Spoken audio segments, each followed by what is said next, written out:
And we have a very special guest. This is Philip Michael. Philip Michael, he's the CEO of NYCE, NYCE. Pretty cool name company. But besides being the CEO of NYCE, he also does real estate development, and he also teaches people how to invest. So wears a lot of hats and a great guest to bring on this channel. So Phil, welcome, man. Thank you. Thank you for having me. So tell me about your journey in entrepreneurship. At what age did you kind of like get the bug to be like, oh, I want to start some of my own brands. I want to start some of my own thing. The thing is this, my father had his own business. He had a pretty reputable business back home where I'm from in Denmark. So and he has 4 brothers. Out of there are 5 total. Out of the 5, only one actually worked. He's an executive in a bank, but the rest of them had their own businesses. So my father and another brother of his, he started having a laundromat and started investing in Turkish currency, which was giving, what did he do? No, Turkish banks, sorry. And they were paying 15% in interest.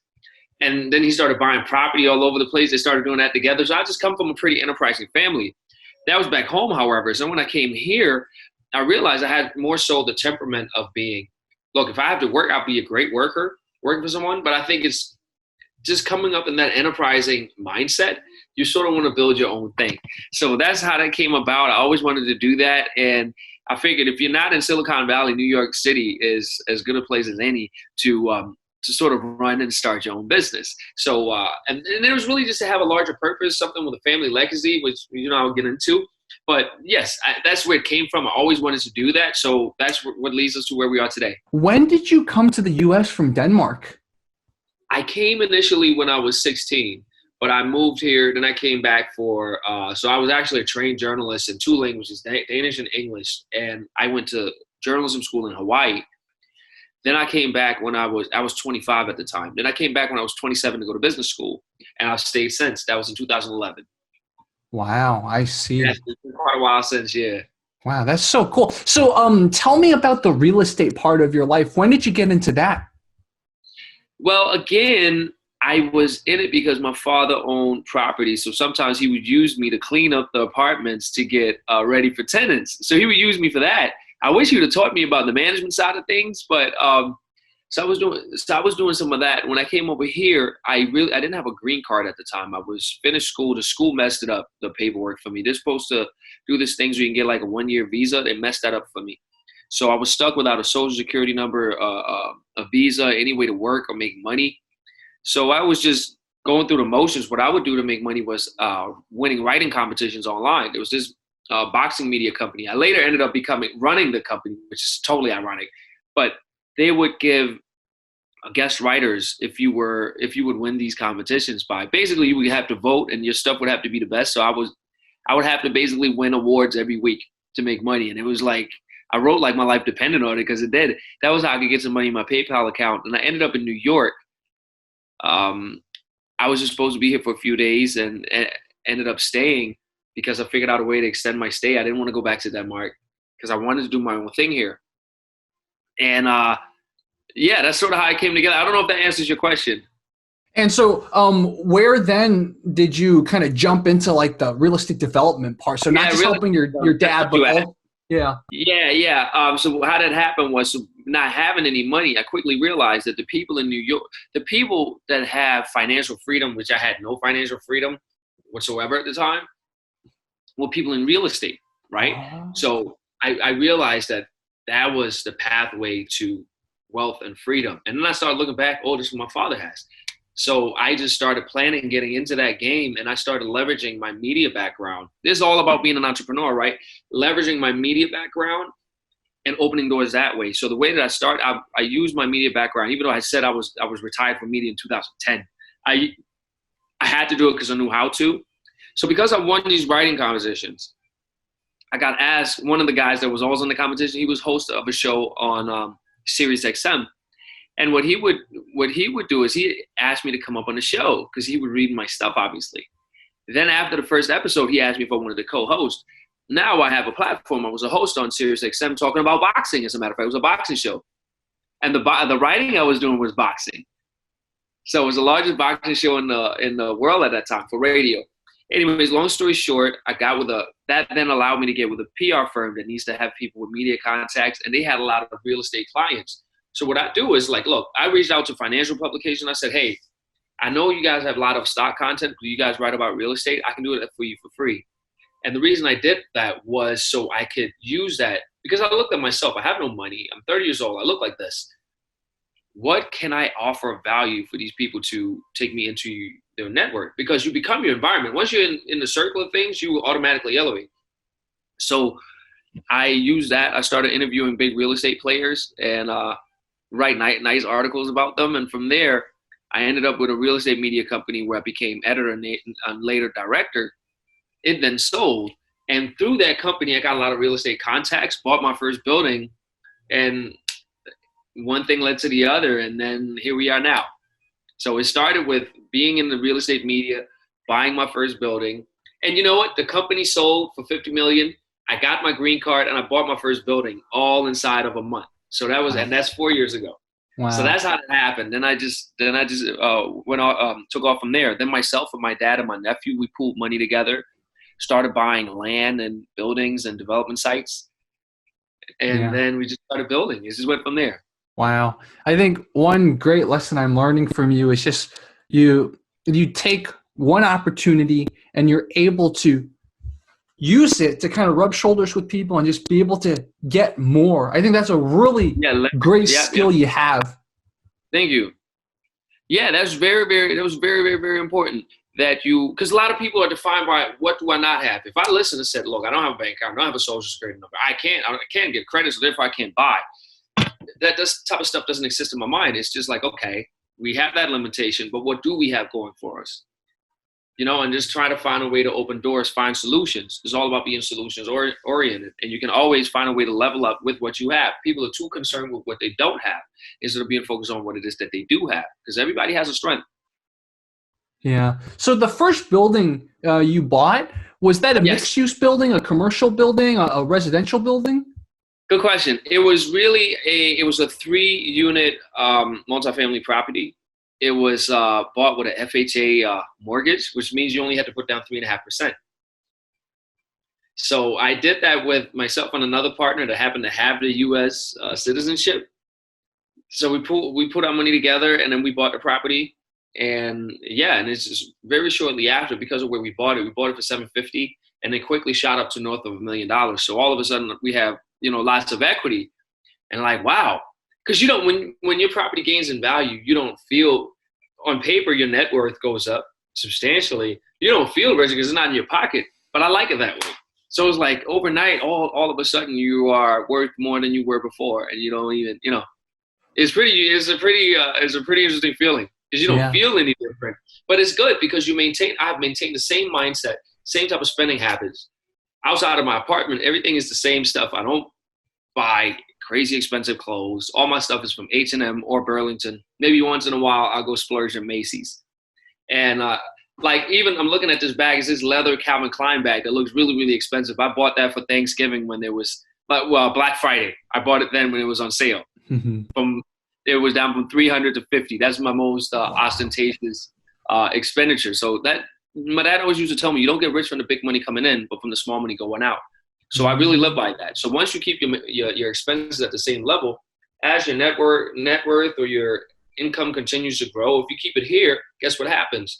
The mistake a lot of people make when their money goes like this, their spending goes like this. So the cushion is effectively the same place when they were struggling down here. It's the same set of emotions, same set. You won't get ahead. So that's what most people do. You just stay here. You can see where that goes, right? So whereas a lot of people also stay here. Their income is here and they spend here and they end up in hell. But, Yeah.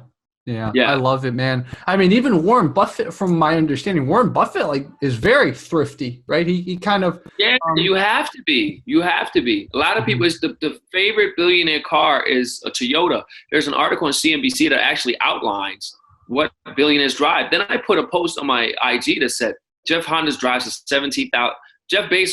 $17,000 Honda. And one idiot put drove. I said drives. They're missing the point. They think billionaires go around and drive in Lambos. They don't. If you build money the right way, it takes time. So by the time you get the money to buy crazy stuff like that, you don't care about it anymore. The only young people you see with that type of stuff are the athletes and the rappers and stuff like that. They lose and they go broke inside of very few years, and there's a direct correlation to the spending habits, obviously.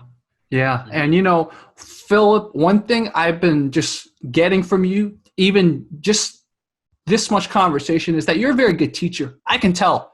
You're very good at passing knowledge to people. And so let's talk about that. You teach people how to invest. A lot of stuff you're teaching us, you teach people, right? So tell me when you decided to do that. Well, I'll tell you why. It's funny because I just found out I had an old video I had recorded on my computer from a year or so ago. And it's actually just as good as the ones that I record now. But I just figured this is trash. Let me leave it alone. I forgot about it, just saw it now. But anyways, I started about a month ago because I heard all this stuff. People were panicking and all the bad things that happened with the pandemic and this and that. This is not how my mind works. So I figured, you know what? I was talking to my nephew saying, look, this is the perfect time to do stuff because people at home, you can learn a new skill. You can start your new business. You can start a blog, what have you. So I put out a video saying 4 ways COVID-19 can make you rich. I said, number one, the stock market is down for no reason. There are stocks that are still, there are businesses that still have healthy balance sheets. They have long-term contracts in place. Like WWE has long-term TV contracts. Netflix went down 30%, but their usage was up 75%.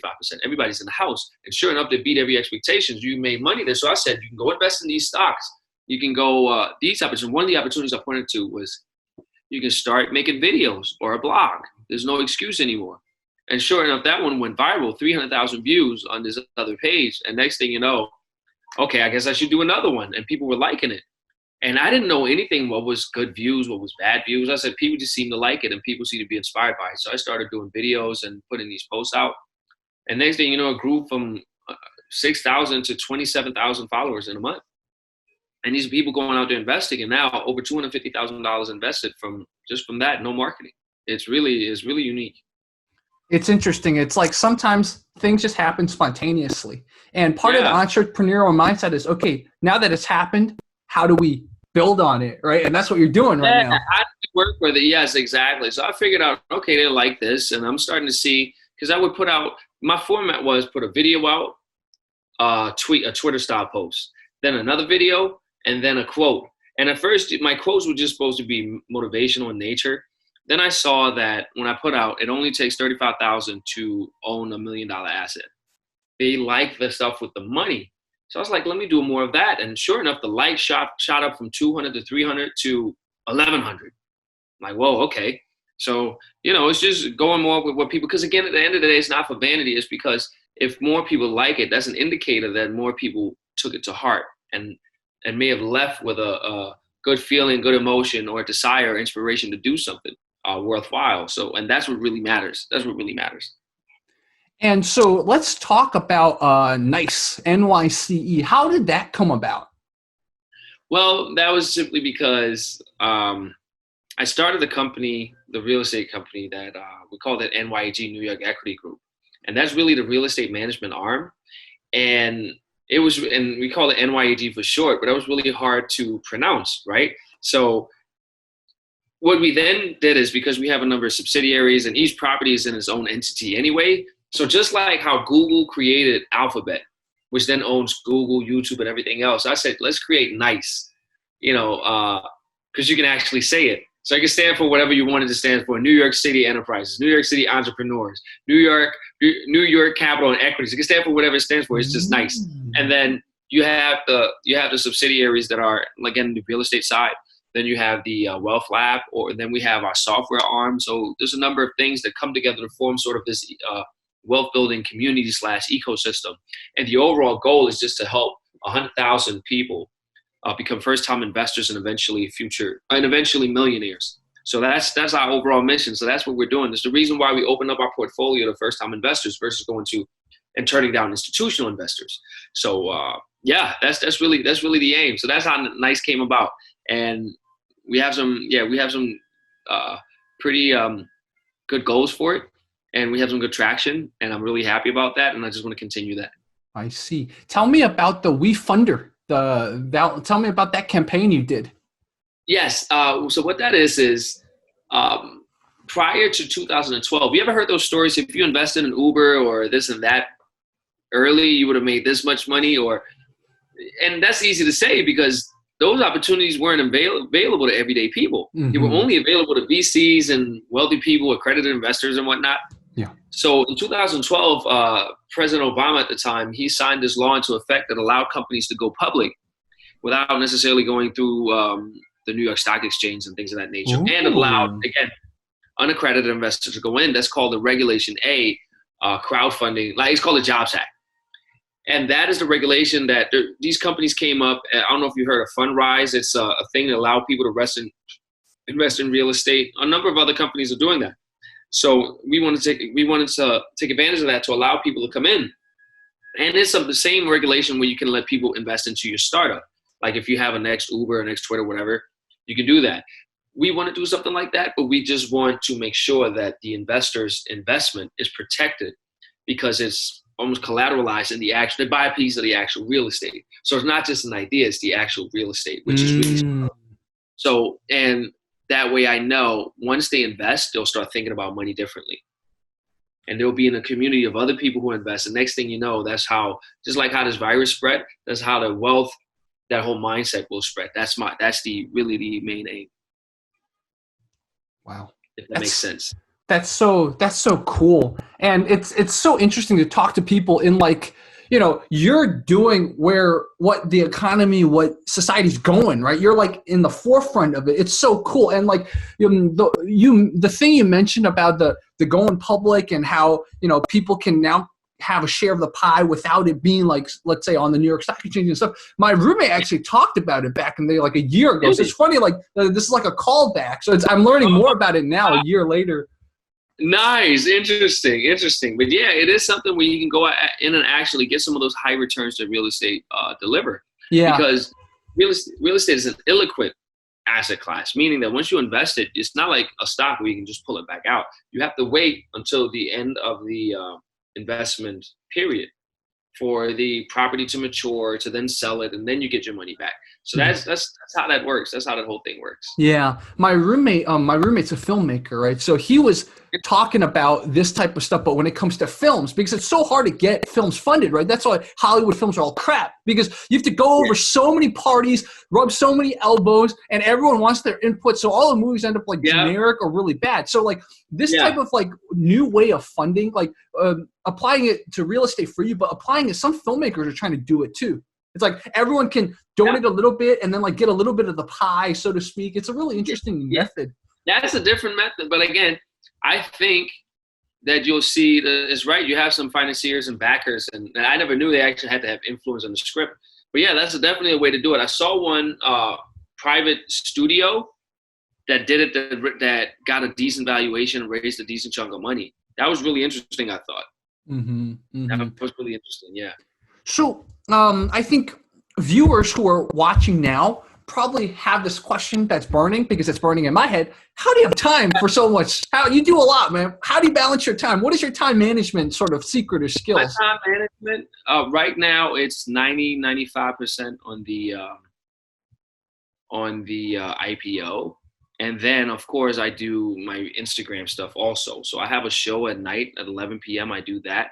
Whenever a thought jumps into my head, I might record a video, and I do that. But other than that, my time is focused on that. And then ordinarily, I'll talk to the real estate team, see how we're doing on construction, new deals that are coming up, where we're looking. Then I'll talk to potential partners. I'll talk to potential lenders on what we're doing, and I'll just research. So it's a lot of reading, a lot of communication. And right now I'm not doing much on WealthLab. So it's really just focused on the IPO and then putting out content for people, putting out informational stuff for people, because at the end of the day, this is who we do it for. So it all comes together to form that larger purpose. I see. And it's interesting because, you know, you make a lot of your money through investing. So part of the beauty of that is a lot of it is just being patient. It's like, you don't need to be all it is, right? That's what I just put out. A lot of people think, I put out this video, and I think it's a good analogy, is that becoming wealthy is like going to college and grad school. It's not going to a one-day seminar or a quick crash course. People think that it comes overnight, and they look for these get-rich-quick investments, and they always go bad. They always go wrong. It's not how it works. You have to look at it from a 5 to 10 year horizon. If you're patient, if you're just patient, it might even happen sooner, like 3 years. But most people don't like to think even 3 months. They want it right now. People want tomorrow to come today. And that's the biggest problem. So yeah, if you're just patient, that's when it will come. Because even if you pay, let's say, one of the things I say, if you invest in municipal bonds, you can get a 6% tax-free return on your money. And people say, if it's $100, like, oh, there's only $6. Yeah, but then the next year is 6% on $100 to $6. And then it compounds slowly, so that's what people need to understand. Yeah, I love what you said about compound interest, because I remember distinctly when I took Algebra 2 in high school, we learned how to calculate compound interest, but it was never applied. So like you learn how to calculate compound interest, but you're like, oh, so how is this going to matter, right? It's like there's something about the education system. There's something about the education system. Silly. It's so silly. So silly. It's outdated. They really should be teaching more entrepreneurship, sales, accounting math, like basic math that you need for a business to run a business. That's where you really need it. Yeah. All those sophisticated, complex, convoluted letters and numbers type of calculations, you don't really need those to make business decisions. And if you do need them, you hire a mathematician. Exactly. So it's like, is that a good use of time for everybody? It should be an elective, really. You should have basic math skills up to a certain level to run a business and to understand the numbers. Yeah. But other than that, I feel like it should be an elective. Or corporate finance should be taught earlier. And all the complex computations and the calculations of corporate finance, I feel like those should be electives. Yeah. Or at least taught at an intro level so you can know enough. But anything beyond that is overkill. How can you teach compound interest and not apply it to money? That doesn't even make any sense. Yeah, exactly. It's crazy. And I think that follows and segues into my next question, which is people who are frustrated in school. Like I was frustrated in high school and college. I felt like I was learning nothing useful. How can they get started? Let's say they want to be an entrepreneur. They want to be an investor. How can they get started in it? What's the first step? Well, number one, figure out what it is that you want to do. And let's say you want to start you have this design, you want to start a hoodie company or a t-shirt company. All right, here's what you do. You go on, and people say, oh, I need money. No, you don't. You can set up a Shopify account, or you can go on, let's say you go on Fiverr and you say, hey, design this for me. It will cost $5, $10. Or you can even play with it. There's several websites that allow you to play with designs, and you'll see what it look like on a hoodie. Then you can put it on a limited sale on your social media, on your Facebook. Like, look, I got these t-shirts I'm selling for the next 12 hours. Pre-order them here at this much money. And you can put them to your Shopify page, or you can just say, PayPal me here, or whatever. If you get enough money and people that want to buy, make sure you have your order lined up and make sure what you're paying is less than what you charge people. Now, if it turns out more than, let's say, 10, 20 people paid, then all right, you make sure you make those orders. And now you validated your business idea. You know that there's a demand for what it is that you're selling. That's when you actually go out and start it. A lot of people start ass backwards and say, look, I have done market research. I have this idea. I believe that this will be popular in the marketplace. So they go out there and they try to raise money, which probably wouldn't have happened. And then they go out there and they build something, realize no one cares, instead of testing it first. And there's number of ways to test, but testing, is there a demand for this? And if so, then I go out and invest money and resources into it. Money and or resources. Mm-hmm. That's so interesting. Just like think about what is it that you want to do. Go out and validate whether your idea is valid. Go out and validate whether your idea has legs. Let's say you want to be a photographer, a wedding photographer. All right, throw up a Craigslist ad and say, hey, I'm taking wedding pictures for this much money, and see if people call you. It's really simple. It's not overly complicated. Yeah, I remember the old days of like when little kids would go out and like serve lemonade, like lemonade stands and stuff like that. Yeah. That's really the way. Like it's like from what I'm learning from you, Philip, just modify that like lemonade stand thing and just like be like, okay, how do I not bankrupt myself doing a little bit of research? There you go. Get a little proof of concept, right? The word proof of concept. Exactly, proof of concept. That's right. Exactly. That's exactly right. And that's what people don't understand. Even as you raise money, I keep telling people is that, all right, let's say you have a business. They say, well, how do I raise the money? Somebody said, if I have to put down 3.5%, how do I get the down payment? Can I get a grant? I said, no, you lazy fuck, save the money up. What the hell is wrong with you? You can't come up with $3,500? Excuse me, not $3,500. Well, yeah, that's what it is. If it's $100,000 property, You can't come up with 3.5%. You just have to save up a little bit for a few months. Well, you're not patient enough to wait. Looking for grants, you're looking for handouts. Wrong mentality. Save up the money, develop the money habits and discipline to save up some money, and then go out and buy it. Because once you go through that experience, man, saving up, having the discipline to see it through, going through the process of let's say, buying a property, managing it, then selling it. That's a proof of concept. Buying the building is not the proof of concept. Managing the building is the proof of concept. Once you've done that twice or 3 times, now money follows you because there's a formula. Money always wants to see a formula where they can sort of predict what the return is going to be, right? They don't bank on unknowns. That's crazy. So that's really what I tell people. Forget about how do I raise money for my first deal? I said, forget it. Go out and do it yourself. And then money will come to you. Yeah. So that's so important. Like, don't expect people. And, on a smaller scale, I see this on YouTube too. People come to me all the time. Jerry, help me build a channel. Help me go viral. And then they give me all this pitch. They give me all these ideas. I'm like, if you really believe in what you're doing, why don't you try it first yourself? And maybe if I see a little proof of concept, I might jump on. But they never do like the YouTube version of what you're telling me, which is, just go try it yourself and then like show a proof that maybe other people should be interested. Like it. Yeah, exactly. And that's the least you can do if you ask somebody, because if not, then it's just asking for somebody to mess with their equity, whether it's brand equity, social equity, their time, whatever, to sort of validate your idea for you. You should be doing that yourself. Yeah. That's really lazy, like people doing your work for you. That's no good. Yeah, and it goes back to what you said, Philip. It's like a lot of people, you have to get out of that expect handouts type of mentality. And unfortunately, a little criticism about how America works is that starting from school, we kind of put that into people's, like, even public education is free. It's not really free, but it is free, right? You don't pay for it directly out of pocket. So like we're in this kind of like society, government should provide us with all this stuff. And you have to realize, no, a lot of times especially when it comes to making money, you have to go get it and you have to prove to other people before they start tossing money at you. Exactly. Wow. That's exactly right. Yeah. Very well. For viewers that wonder why I brought Philip Michael on, this is why, man. Like, I knew I'd learn so much from him.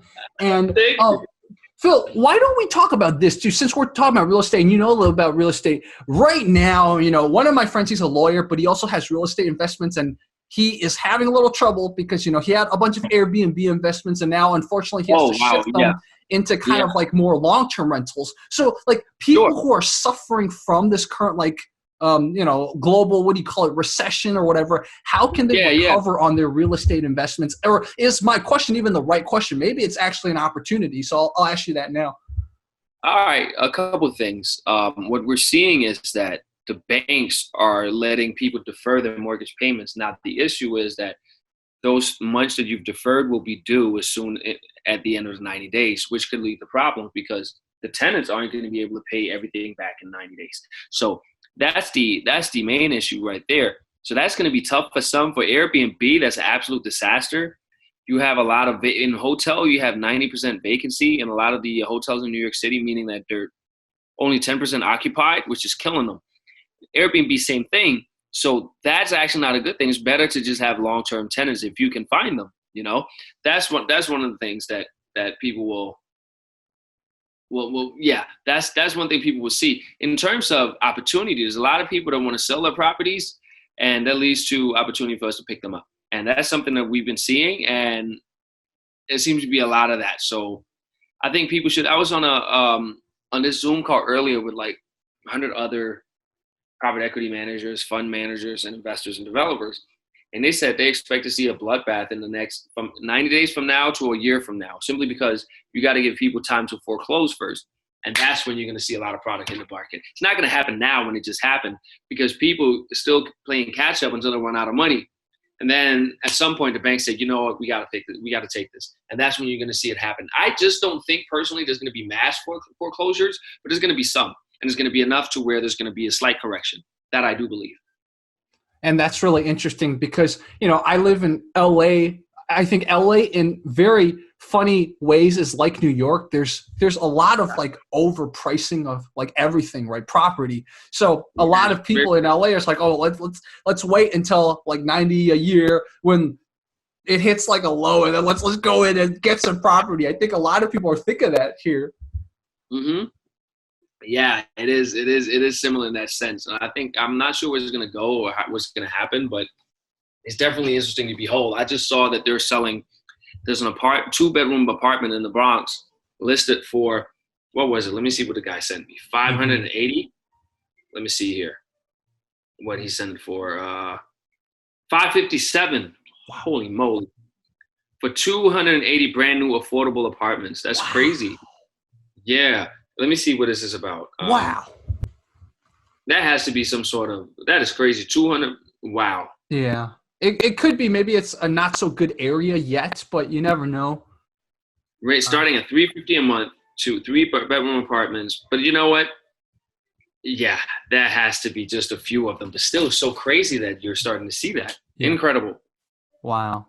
I guess that's the real fun part about real estate. Is just, it's, and my parents, they have a house and everything, but like they never did the kind of like the investing thing, right? They're always like, no, this is just a house. I'm gonna live in it. We're gonna fix it up and stuff. It's just a house. Yeah. It's interesting to kind of like get people into the other mentality, which is no, you can invest in real estate, but it's like you got to do it smart. Just like you said, it's not like investing in stocks. It's very different how you have to think about the time frame and time scale. Yeah, exactly. That's exactly what you have to do. That's exactly right. That's exactly right. Wow. That's, what do you think you're going to do next? You have this, you want to teach people, you want to get millennials to become millionaires and stuff like that. Do you foresee that as kind of your thing for the next few years, or tell me more? Well, obviously I have to grow the real estate portfolio because that's how they're going to grow their network, because we're bringing people inside. But at the same time, continue to grow the wealth building community. And that will happen in the form of our events, our content. We'll continue to grow that. My main responsibility will make sure that we grow the assets, that we have the best technology in our buildings, that we pick up more good buildings that will then be co-owned by millennials of all colors. The way I say it is not just 100,000 millionaires, but 100,000 co-billionaires is what I call it. So that's what I want to get at. Short-term goal is to hit $100 million valuation by the end of the year. That's a bit aggressive, but in the next 12 to 18 months, that's what we hope, and that's what we foresee. And then eventually get to $1 billion in assets under management by 2024. That's the aim. And to give everybody a tremendous experience and help them, give them the tools needed. They will have access to me as much as time permits, to give them the tools and resources, even act as a lender in certain cases, and lend them money to go out and invest. So we have like I said, I told Forbes this in an interview, a microeconomy within the ecosystem of real estate, if that makes sense. Yeah, so that's what I want to do. That's sort of what's next. And I want to make some acquisitions in the media space as well. I don't know what that's going to look like, if it's traditional media or if it's Instagram pages or YouTube pages, because I do see media going in that direction, but I don't think it's social media anymore. I think it's media, period. So those are some of the growth, because again, it's all about having community, having education to that community, and then giving them the access to good investments, whether it's through us, ideally through us, but through others as well. That's really what the goal is. Yeah, it sounds really cool, because what ultimately you guys will become is kind of like a safe place for people who want to start to learn about this stuff, to get their start, right? Absolutely. That's exactly right. That's exactly right. That's exactly right. That's exactly what we're doing. You nailed it. It's almost like, how I downloaded the Robinhood app and everything. It's like, but you guys are doing it for real estate almost. Exactly. So it's like one of our team members said that is like the Robinhood for real estate, which isn't entirely true, but it kind of is in a way, because you don't have all the stocks that you can choose from. But it is a way, it is a digital way for people to get involved in investing in an easy, intuitive type of way without it being too confusing. And so you can actually start, because the main thing is people don't get started because it seems too confusing. Next thing you know, 2, 4, 5 years go by and you've lost out on doubling your money, but you spent the money. So you really, look, if you think about it this way, let's say your baseline is here with $100. That $100 could become $200, but because it's become $200, you lost it. So now it's $0. So you see, it's not just you're doubling your money, you lost your money because you spent it. Because if you spent it, you lost it. I mean, an experience is whatever you spend it on is not here. So that's really the main thing. That's really the main thing. What you're teaching people is economics 101 about opportunity cost, right? Nothing is free. Yeah. And that's what people don't realize. Like the $100, what does that $100 mean, right? That's what you're teaching people. And I think the other great thing what you're trying to do with this real estate investing is that it's also teaching people to kind of be in a team, kind of be in a community. So it's not like, Robinhood, I don't know anyone else on Robinhood. I mean, I have friends on Robinhood, but it's not like I can interact with other investors. But what you're doing with what you're doing here is, and you guys, you learn investing, you invest together, and like we're a team, we like work together. Absolutely. That's what finance is, right? It's better to play win-win than to like, be in the kind of like, oh, let's scam people, let's screw people, etc. Absolutely. That's another post I put. I said I would much rather help 100,000 people become millionaires than make millions off 100,000 people. Because you don't need, if you have 100,000 people, you only need to make $10 to have a million. So, but I'd much rather help these people become millionaires versus, so that's why I don't sell anything on my page. Even if people ask me in my IG live about the IPO, which is a perfect time to talk about it, I said, you're gonna have to look at the link and contact me privately, or we will set up a Zoom call for that specific purpose. Here is for people to learn.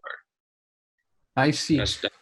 Yeah. Since we're talking about IPO, why is it, why is it, for example, when Snapchat went IPO'd or when Twitter went IPO'd, it seemed to have been overvalued? What do companies do to kind of almost like make investors kind of like overvalue them? What is going on there? Well, what's going on is that when people raise money, they raise money on the premise that we're going to get an increased valuation and we're going to go all the way to the finish line. There's two ways to make your money back in venture capital: is if the company sells or if it goes public on the stock exchange. So unless somebody buys them, so what I think it was Yahoo that made an offer on Facebook for $1 billion, and he turned it down. That would have been an exit right there. So there was a lot of shareholders that got pissed because they stood to make a lot of money. But he said, no, it's worth far more. So shortly after, he got an investment from Microsoft, I think it was, Mark Zuckerberg did, and then it was worth $15 billion. So the way is that investors make money is by saying, look, you're going to get in at this valuation, but next round, the valuation would jump to this, and this is when you make your money. This is when you're going to make your money. And now once the company sells or goes public, that's when they get the cash back. So what a lot of people did was they overvalued, because there's a lot of stupid money in the public markets. Obviously, a lot of the the institutional investors, they get to get dibs on the actual stock, and also it's subject to supply and demand. Like a news article can make a stock go up or down. So they always overshot what it is they thought the value would be in the public markets because there's stupid money there. And there was so many IPOs in 2019 that the market sort of got saturated. They were full in effect. So Uber expected to go public at $128 billion valuation. They're like 40 or 50 right now. Don't quote me on this, but was in that range. Mm-hmm. So it's a little different. That's one of the reasons people always thought the public markets will be very generous with the valuations because of the stock trading activity. So that's really what that is. That's so. But the WeWork thing showed that people are tired of it. The public markets are tired of it. It's like, look, we need valuations that are more in sync with reality. Mm-hmm. Mm-hmm. Yeah. Wow. And I think one thing that I'm really learning from this is also like a lot of times the markets, et cetera, all this stuff in the financial world, it's not really as rational as sometimes economists or people give it credit for. There's a lot of irrationality. Very much so. Very much so. Netflix is a perfect example. Went down for no reason, just because everything else went down. Mm-hmm. So it's very unique for sure. Yeah, it's very for sure, and it's very irrational, like you say. Mm-hmm. Mm-hmm. In your day-to-day, when you wake up, do you check your phone and look at stocks immediately? What do you do the first thing you wake up in the morning? With stocks, I don't even really check stocks. Mm-hmm. Because I know it's irrational. I check some, like I know they're all down, but what I do is no, I don't really check it like that. I don't check it like that. I go in and look at certain industries and see where they are, but other than that, I just check sporadically and see what's going on. Yeah. See what's going on. Maybe see if I can give some tips to my people, but other than that, yeah, I don't check it that much religiously. You don't really need to. It makes sense. I mean, you're in real estate, so it's like for you, again, we talk about the patience and all that, right? It's not about like day to day or even month to month. No, it's not. I have Blackberry now that I bought high and now it's super low, but I do think, but that's a long-term investment. I do think it will recover. Mm-hmm. So there's no point in me looking at it now when I have paper lost a lot of money. Exactly. Let's wait. I'm waiting for it to come back so that I, will make my money back. Yeah. So why don't we end off by talking about that show you do every night? Or tell me more about that. Basically, it's called Money Talks. Mm-hmm. So my videos, I call them Money Talks. And so I call it Money Talks late night. So it's 11 p.m. every night. So I talk about some stuff. I take questions. It's almost like a TV or radio, like a radio show. Then I have on guests to talk, some expert guests to talk about something. We've had a family office manager. We've had a Google engineer that specializes in AI. We had a crypto, a guy that's in the crypto finance space. People like that. So every night there's something informative going on. But it's like a late night. See how we are here, late night lounge show vibe. So and then we just have a conversation and hang out. So it's pretty cool. Oh, so I see. Every night at 11 p.m. That's awesome, man. And that is sometimes the best way to learn things. You just listen to people talk. Listen to people talk, and you just pick up information. It's in a way, it's better than like someone lecturing at a board or whatever. Like I remember from my experience, I learned the most from reading books, and then I learned the second most from talking to people. I don't think I ever learned in lecture. I felt like college was so wasted. I don't think I ever learned in lecture. Right. I mean, that's it's crazy. You just learn by just regular conversation that you can understand. You walk away with something because it's not intimidating. Yeah. And I find that makes a lot of sense. Speaking of which, you should come on one night because it's some pretty good viewership. Yeah, I would love to. Let's definitely plan something next week or the week afterwards. I'll talk about YouTube on there. That would be cool. Definitely. We could talk about, I've been through thick and thin, so there's a lot of interesting things I could definitely shed light on. I love that. Very cool. That'd be very cool. Totally. Guys, so this is Philip Michael. I will put some links to stuff we talked about. Of course, I will put his social media and everything. So you guys can go follow him and, tune in every night. The conversation that me and him are having, I'm sure it's like that. Even more even more knowledge just dropped. So for viewers, Philip, I would love to bring you back too, when all this lockdown is gone and stuff like that. I'd love to bring you back. Yeah. And until then, viewers, if you guys see this, whether I put this just on one of my channels or multiple channels, leave your questions. Leave your questions because, we can bring them back and answer some of your questions. It can be about real estate, hopefully about real estate because that's his expertise. But if it's anything else about private equity or investing or, business, etc., I'm sure Philip got some cool knowledge on that too. Absolutely.